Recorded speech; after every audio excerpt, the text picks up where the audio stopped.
we've got a Mega Evolution now coming out from Kangaskhan. It's going to be activating that Parental Bond ability.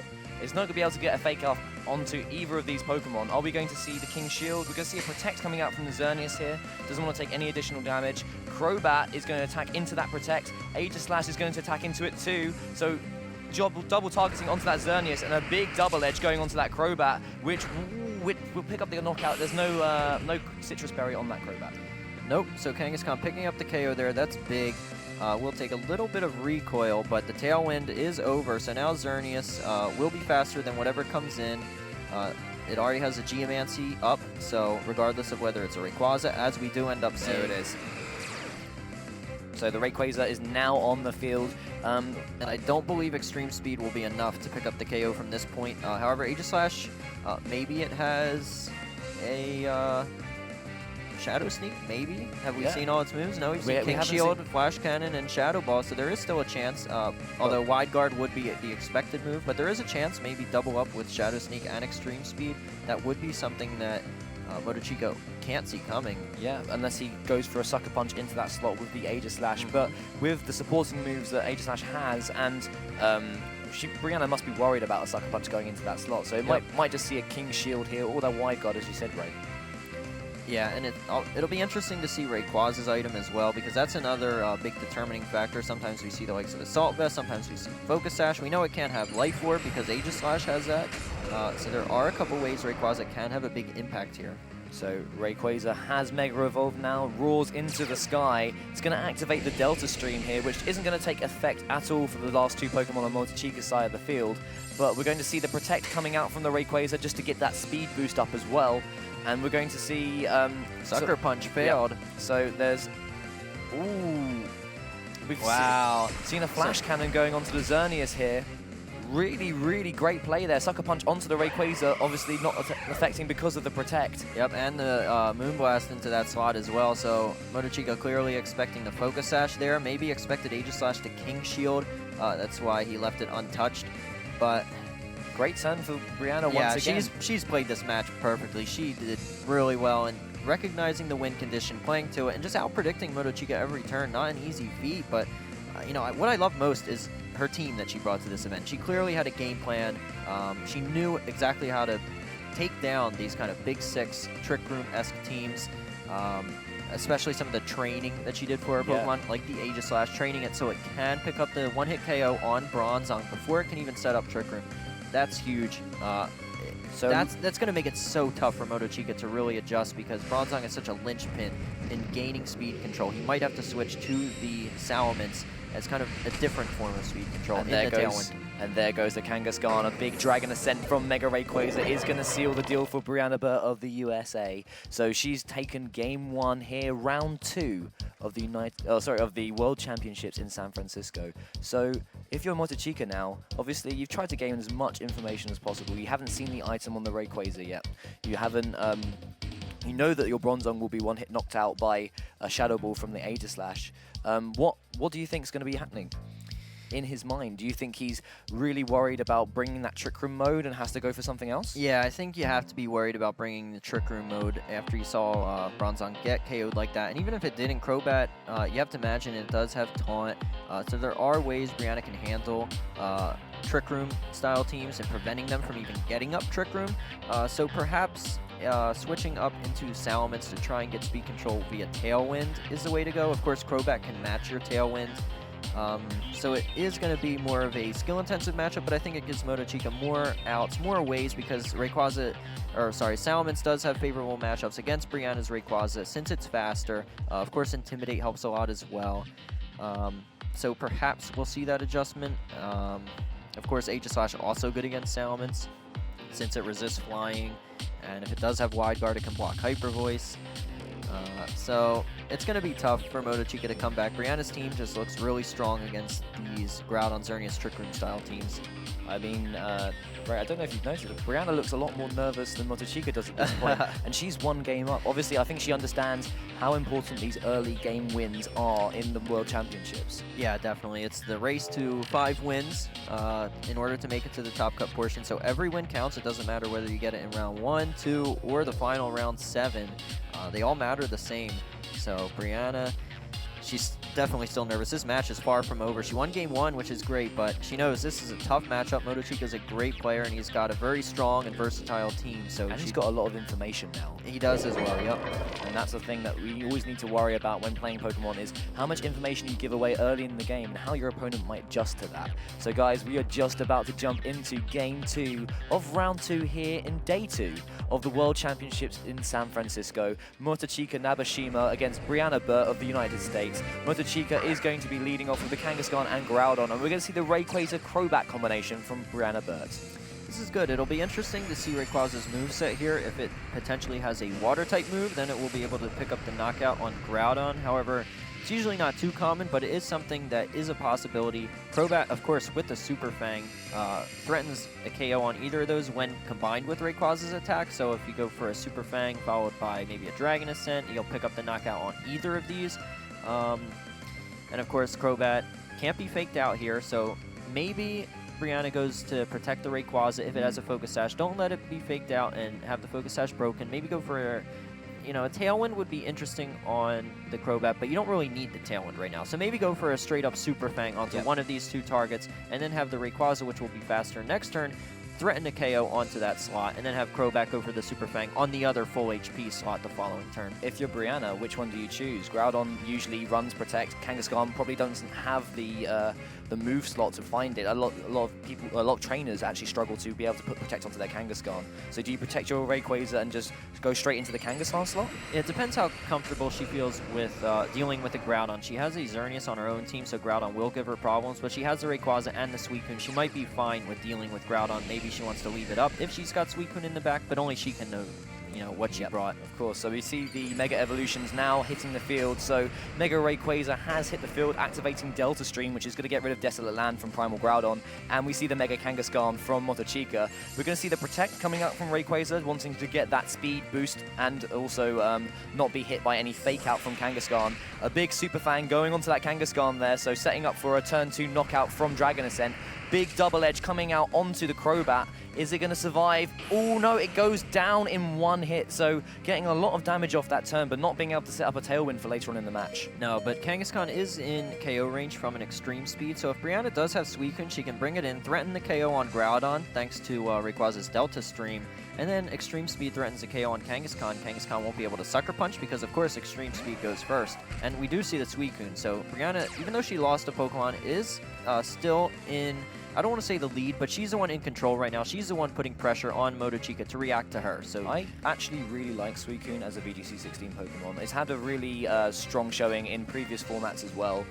Very bulky, has a lot of access to some quite powerful damaging moves, especially against Groudon. You've got the Scald option. Yep. But you've also got like Ice Beam to hit Mega Salamence, Rayquaza. It's just even Icy Wind if you want speed control, Snarl if you want to support your team by lowering the special attack of both Pokemon. There's a lot of interesting things Suicune can do. As well. Tailwind. It's a very versatile Pokemon, very difficult to take down, and Groudon doesn't like the position it's in here.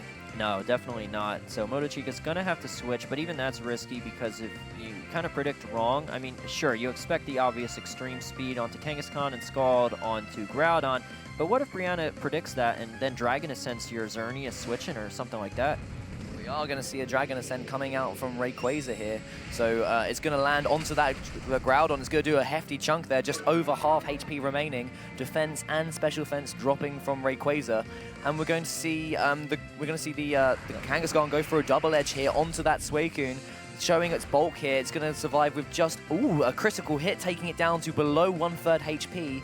No Citrus Berry activating onto the Suicune, and Kangaskhan has removed itself from the field due to that recoil damage. Yeah, but we see Brianna not going for that Extreme Speed and Scald, instead targeting down that Groudon with both Pokemon. She will get the double KO, but she does lose a lot of damage onto the Suicune. Yeah, and it's interesting to note what Pokemon Motochika has in the back and whether Suicune would be a really good Pokemon to deal with that, and she wouldn't have wanted to take that much damage. The critical hit probably putting a little bit of a dent in her plans. Yeah, you have to imagine, though, that we do see the Xerneas, and probably alongside Smeargle. I can't see it being Bronzong based on what happened Game 1. and we already saw Kangaskhan, so there's no way it's the Salamence.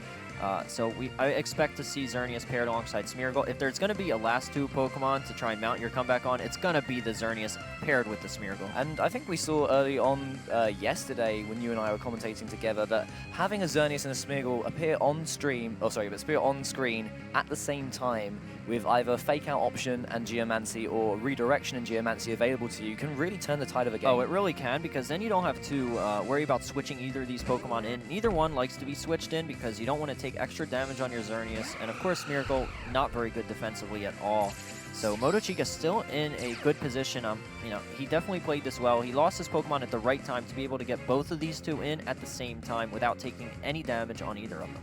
So late game Xerneas here, really putting some pressure onto Brianna, but she's only got 1 Pokemon left after these 2. So Suicune obviously in Dazzling Gleam range here, depending on how she's trained her Pokemon, if it's got some sort of really strong defensive item. But you can imagine that it would go down here, and then if Rayquaza isn't holding a boosting item like Choice Band, then a Focus Sash might get activated. Yeah, Smeargle could also threaten a Fake Out onto Rayquaza, which would not only prevent Rayquaza from attacking, but break that potential Focus Sash. Of course, we don't know if Smeargle has Fake Out. We have seen it a lot this weekend, but Smeargle, since it can learn every move in the game, you know, you want to find room for like 10, 12 different moves, but you only have room for 4. And we do see the Fake Out. So there is the Fake Out going to that Rayquaza slot. If we can see a Dazzling Gleam here, it's going to do a lot of damage. So Suicune instead is actually going to use Icy Wind, which is going to get some chip damage onto both those Pokemon, but more importantly for the Xerneas, it's going to lower its speed. Yep, let's see if Motochika ended up attacking Rayquaza to knock it out. We're going for the Geomancy, and we see the Geomancy, so he's in prime position to sweep right here. His Xerneas will still be faster than the Rayquaza after that Icy Wind, thanks to the Geomancy. Yeah, so Brianna looking a little nervous here, but saying that she's been looking nervous for a while now. But it is a big set of turns towards the end of this game, and it's anyone's game, really. We don't know what... do we know what Pokemon Brianna has in the back? No, I don't believe so, but there we see an accuracy rise for Brianna and evasiveness down. Pretty much an irrelevant boost here because Smeargle, you know, it's in KO range here. Yep. I have to imagine it's, you know, it's going to be knocked out pretty easily. And of course, the Xerneas there, that's the threat. And that threatens a double knockout on both, so Smeargle won't really get to do anything. If Brianna's Pokemon are around, they'll just get hit by the Dazzling Gleam. It'll be a double KO. There's not really anything to Dark Void, unless, you know, maybe something switches in and survives a Dazzling Gleam, but probably an irrelevant boost. But we've got a big turn coming up for Brianna, but we've got the fake, so we've got the Protect coming out from Mega Rayquaza now. So we're going to see the Dazzling Gleam going to hit onto that Suicune. It's going to be knocked out here, so the boost really coming, not really coming in clutch here, but it will eventually when she has to face off again, when Motochika has to face off against Brianna's last Pokemon. Here's the boosts. Alright, looks like an attack boost, and looks like one of the special, whether it was attack or defense, ended up dropping. So again, largely irrelevant boost for Smeargle, but we do see the Aegislash out. Now this will be interesting because Smeargle did get Icy Winded, so Aegislash may be faster now and be able to get an attack off into that Xerneas slot to knock it out, but maybe then Motochika decides to protect Xerneas and go for the Dark Void here with Smeargle instead. Of course, Brianna can read that, so at this point it's very much a mind game. Brianna still absolutely has a chance to win, all thanks to this Aegislash. If she can get rid of that Smeargle and have Aegislash facing off against Xerneas, she's in great shape. And there goes the Extreme Speed onto that Xerneas slot. And we're going to see a Moonblast coming out from Xerneas onto the Rayquaza, which will pick up the KO here. So Brianna down to her last Pokemon, which will be that Aegislash. Are we going to see the double target onto the Xerneas slot? And what will Smeargle do this turn? So we're going to see Smeargle. It's going to launch a Dark Void, and it's going to hit. Still hits despite that Icy Wind drop onto Smeargle, so Smeargle's still faster than that Aegislash. Now Motochika absolutely still in a good spot. That Aegislash is going to go into Sword form, so Brianna is going to have to King Shield next turn, even though it won't get an attack off. It will get it back into Shield form in order to take the hit better.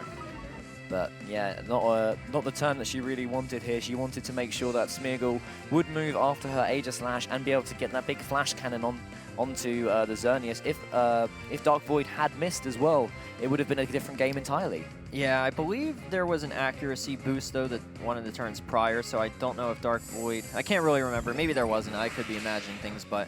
I think it was only a relevant boost, though. So the Moonblast will take it out in one hit whilst in Blade form. Brianna not wanting to prolong this match, wanting to just go into Game 3, and I think that's really important to note. She didn't really want to just continue it for too much longer, just being like, okay, I know what happened that game, let's adjust, let's reset the game and go for it now. Yeah, but still, she was in a good spot for most of that game, so I think she's still confident in her team. Maybe she does go back to her Game 1 leads, even though she didn't see the Bronzong in Game 2. Aegislash still a very big threat, as is Crobat, but I do like the adjustment of having that Rayquaza and Suicune out against a Groudon. I just think letting her Suicune take all that damage, maybe that wasn't worth it, but the biggest thing to me was letting Rayquaza get faked out there. That can't happen. If you have the Focus Sash, you can't let that little bit of chip damage hit your Rayquaza. But Motochika must be very happy with how that game ended for him. Obviously, we talked about how important it is if you have Xerneas in the back to be able to support it really, really well. So once again, guys, we'll be able to go through the teams for you. Motochika, Nabeshima, who is on your left-hand side of your screen, will be using Xerneas, Groudon, Kangaskhan, Salamence, Bronzong, and Smeargle. And Brianna Birt will be using Suicune, Landorus, Xerneas, Rayquaza, Aegislash, and Crobat. And yeah, I like Brianna's team though, even though she lost last game to what ended up being the Xerneas, which is kind of what her team's designed to counter. I still like her position. I like her team matchup against Motochika here. Just maybe some of the plays she made last game could have been a little different, so that's the only adjustment I'd make. I like the Pokemon she brought though, and the order that she brought them. So if you're Brianna this time, you really want to work hard to get the sort of positioning that you had in that first game. But we saw Motochika's lead last time. He included that Groudon specifically for the Aegislash. Yeah, but Brianna does have answers to that Groudon when she combines the Rayquaza and Suicune, as we saw in Game 2. It's just, maybe she didn't train her Suicune for Scald to be able to one-hit KO Groudon. Maybe that's why she went for that double target, or maybe it was because she expected Groudon to switch out. But yeah, just taking all that unnecessary damage. It was important, but Suicune not really able to do much of anything against Xerneas anyway, so to me, it was more letting Rayquaza get that little bit of chip damage from Fake Out, because if it was still at full HP with its Focus Sash intact, I think then Brianna wins that game. Okay, guys, we're just about to jump into Game 3 here in Round 2 Swiss on Day 2 of the World Championships live in San Francisco. So we're going to see a lead of Groudon and Kangaskhan for Motochika Nabeshima of Japan. And then he's facing off against Brianna Birt, both at 1-1. Primal Groudon hitting the field now, and she is leading with Rayquaza and Crobat. So once again, same leads for both players. It'll be interesting to see if Brianna goes for the same move here. I think she should. Definitely protect Rayquaza, keep it around, keep that Focus Sash intact. Let your Crobat trade, so go for a Super Fang again. Maybe, I liked it on Kangaskhan, so you can do that again. I think that's fine, but either one of them, Super Fang would be good on. Sure, Crobat will be traded in exchange for Kangaskhan, but Kangaskhan will be in KO range from an extreme speed. Just about any attack would knock Kangaskhan out after the Super Fang and after a double-edged recoil. So we could be seeing the exact same moves as turn 1, but if Brianna wanted to make sure that Groudon can't do any further damage to any of her Pokemon, she could launch a Super Fang that way. Both players locking in their attacks now, and we're going to see the Mega Evolution coming out here. So Mega Rayquaza once again being able to remove that Desolate Land ability in the first turn, and we're going to more than likely see a Mega Evolution coming out from Mega Kangaskhan now. So Delta Stream activating is going to set up the Strong Winds. And then we're going to see the Mega Evolution from Kangaskhan now. So if you're Kangaskhan, you just got to launch a big attack down Crobat's way just to get it off the field, right? Yeah, unless Motochika doesn't want to knock Crobat out and let Suicune come in for free, as we saw last game, and take all that recoil damage. Maybe he doesn't want to do that. So we see the Protect from Rayquaza. See attacks going into Rayquaza as well. So there was a Fake Out onto Rayquaza there. We're going to see a Super Fang onto Groudon, so mixing things up from last time. And a big Fire Punch from Groudon is going to go onto Crobat. It's going to leave it with about a third of its HP left. So changing things up in this first turn. Yeah, and now we saw how much damage the Dragon Ascent from Rayquaza did last game. I do not believe it did half of Groudon's HP. I think it did slightly less. So I don't know if Rayquaza can knock out Groudon from this point. So that's an interesting thing for Brianna Birt to try and figure out. Yeah, that's also kind of why I was, kind of hoping to see the Super Fang on the Kangaskhan. I know she wants to change things up because you don't want to be too predictable. But I think that was pretty safe because Kangaskhan usually doesn't have Protect. Anything that would have been switched in wouldn't have enjoyed taking a Super Fang either. And even if Groudon's at full HP or half HP, Suicune should be able to one-hit KO it with Scald, but maybe that's not the case. Maybe Brianna didn't really train it to be able to do that. So if you're Crobat here, do you set up a Tailwind for the late game, or do you just keep launching Super Fangs while you can? I'd say Super Fangs while you can. So I don't know if you need Tailwind at this point yet. So Sucker Punch is coming out from Kangaskhan's going to do a hefty chunk to that Rayquaza. Super Fang as well from Crobat. It's going to take Kangaskhan down to half its HP, and a Dragon Ascent is going to be launched by Mega Rayquaza here, going up into the atmosphere, slamming down onto that Kangaskhan, removing it from the field in game 2. Oh, round 2 of game 2. Yeah, but that's good. I like knocking out Kangaskhan here, especially if Suicune is in the back. So we see the Fire Punch coming out as well onto that Crobat, which will pick up the knockout here. But Groudon sitting at half HP. If the Suicune comes in alongside Rayquaza, it might go down next turn. Yeah, I'd like to see Suicune here from Brianna come in. Of course, to threaten the KO on Groudon, and then have Rayquaza focus all its power on whatever Motochika brings in here, potentially the Xerneas. But that is dangerous because Suicune is not really able to do anything to Xerneas. It can't, you know, Icy Wind's nice, but you only lower its speed 1 stage when Geomancy increases your speed by 2 stages. So Icy Wind just not enough. Suicune doesn't have any way to damage it either. So yeah, it's risky. And of course, if you want to bring in Aegislash here, if Rayquaza can't KO Groudon from this point with Dragon Ascent, then Aegislash will just get knocked out. Yep. So even that's risky. So it's all dependent on what Motochika wants to do this turn. We're going to see that Suicune coming in from Brianna Birt, and on Motochika's side, we are going to see the Smeargle coming in to support that Groudon here. So there could be a Fake Out launched onto either the Rayquaza or Suicune slot, possibly protecting Groudon from a super effective Water-type attack. Yep, so Smeargle definitely a good option to bring in here for Motochika. It helps support the Groudon, keep it around a little longer, and put some more pressure out, so it's not only the Groudon that's threatening Brianna, it's also the Smeargle. So maybe she does go for, or maybe Motochika does go for a Fake Out onto Brianna's Rayquaza, then maybe switch Groudon out to bring Xerneas in. But of course, Rayquaza would still be faster than the Xerneas, so it could at least get an attack off onto it. So you do have to watch out for that. So both players taking their time thinking about their turns here. They know how important this game is. So it's going to be a Dragon Ascent from Rayquaza. Is it going to target down that Groudon, and will it pick up the knockout here? We're going to see it launch onto the Smeargle though. It's going to activate the Focus Sash. Smeargle hanging on with 1 HP. And we're not going to see a Fake Out coming out from Smeargle as well. So we could possibly be seeing a Dark Void this turn. Defense and Special Defense dropping on Rayquaza. But Suicune faster than the Smeargle. So Smeargle is going to be knocked out this turn. Groudon's going to take a little bit of damage there as well, but Smeargle not being able to use any of its support moves this turn. And that's big because that should put Groudon in KO range for another Dragon Ascent. So there we go. We see the Fire Punch onto Rayquaza, which survives with a little sliver of health there, and Dragon Ascent or Scald will be able to pick up the extras onto Groudon next turn. Yeah, so Smeargle really, you know, not doing much of anything. I think Motochika really hoping it would be faster than Suicune so it could get what was likely a Dark Void off onto both Pokemon before going down. But you can see Motochika's reaction. He's not happy with that last turn, and since this is game 3, yep, he's really on the edge of losing this match. Yes. I imagine he'll bring in Xerneas here, but it's not going to be faster than the Rayquaza. Suicune threatens a KO onto Groudon. Rayquaza could get a lot of damage onto the Xerneas, and then if Aegislash is in the back for Brianna, that would be a win for her. But a very intelligent play from Brianna there to yeah, very well played. Realize that she needed to tank down against that Smeargle, using the Spread Attack Icy Wind just to pick up the little extras there as well. So we are going to see Xerneas hitting the field for Motochika. His Groudon is in Dragon Ascent range here, so it's not looking too great. We could be seeing the Scald onto the Groudon to knock it out, and a big Dragon Ascent from Rayquaza onto that Xerneas to put it in range for a Flash Cannon from an Aegislash in the back.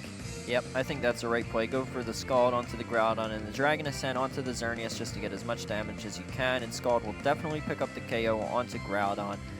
It's okay if Groudon moves before Suicune because you don't really need Suicune to win this game. You just need it to get the attack off on Groudon, and it's at full HP, so it's guaranteed to do that. There's no way for Motochika to be able to knock it out, barring like a Dazzling Gleam crit followed by whatever Groudon goes for, Precipice Blades, that getting a critical hit. That's really the only way. So we are going to see that Dragon Ascent one more time from Mega Rayquaza up in the atmosphere, going to slam right down onto that Xerneas. How much would this do? It leaves it with just under half HP here. Defense and Special Defense dropping, but it's not got too much HP anyway at this point. So Suicune is going to launch an Icy Wind here, so not going for the Scald onto the Groudon. Unexpected turn there. So we've got the speed drop on both the Groudon and the Xerneas. What will Groudon do here? No, we're going to see the Geomancy from the Zernia. So Zernia's moving after the Suicune there, so good information for how this Xerneas is built. We've got the Geomancy going up now, special attack increasing, special defense, and speed, but not the turn you expected from Brianna. No, I expected a Scald onto that ground and sought to pick up the KO, but looks like Brianna preferred just getting some Icy Wind and speed lowering onto Motochika's Pokemon.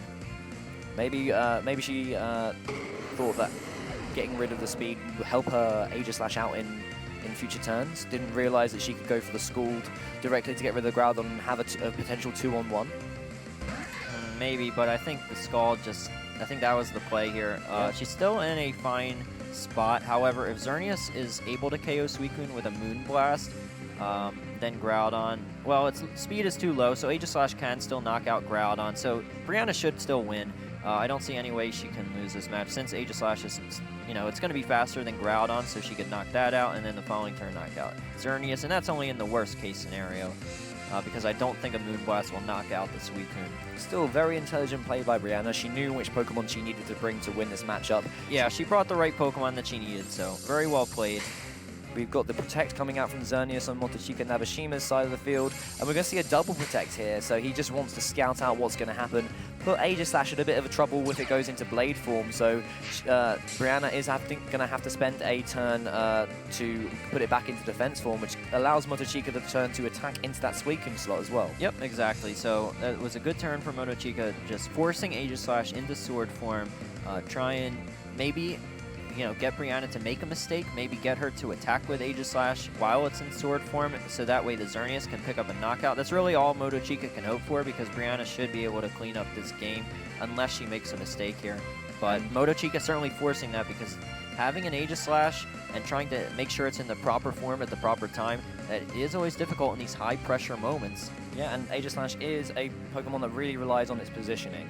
It has really big damage output when it's in Blade form, but when it's in Shield form, its defenses are much better. It doesn't want to be knocked out easily, so we're going to see a King Shield here. Aegislash is going to throw up that shield. If it gets a Fire Punch, Groudon's attack will go down, but we're stealing another Protect. He gets a Protect, another Protect. Wow, really, really, really clutch Protect there from Groudon.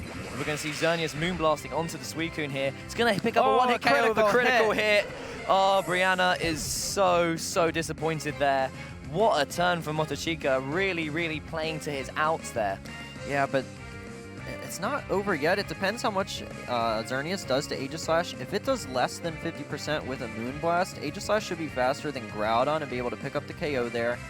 And then if Life Orb still puts it in a range to be able to take another Moonblast, then she can King Shield and then go for an attack the following turn. So it's not over just yet. Really tense few turns going into the end of this round 2 match here at the World Championships live in San Francisco. So yeah, we've got to see how much damage this Moonblast will be able to do to Brianna Birt's Aegislash. And both players now really, really hoping that this is going to be it for them. So the Moonblast onto the Aegislash. Will it take it down below half? Ooh, oh, that's going to be really close. That's close. So we're going to see Aegislash here going into Blade form. We're going to see a Shadow Ball onto that Groudon. So Groudon will be going down this turn. You can imagine a King Life Orb. Whoa, this is going to be close. So Aegislash now below half HP will be able to survive a boosted Moonblast from this Xerneas. With that Life Orb recoil, it might knock itself out as well. Yeah, that's always a thing to worry about, which means that Motochika would win the match. Yeah, so this is going to be really close. I think Motochika does have the damage to pull this off, though. So we see the King Shield coming out from Brianna Birt. This turn is going to be a wasted turn, but next turn we will decide who will win this match. First, so both players currently at a win record of 1-0. This will be the first loss for either Motochika or Brianna, so it's not too bad. They've already got a good win record in the round 1. Motochika looking to hope to get the knockout here, and we're going to see it knock out the Aegislash in a hit there. Brianna very disappointed there, but congratulations to Motochika. He really saw how to make that work.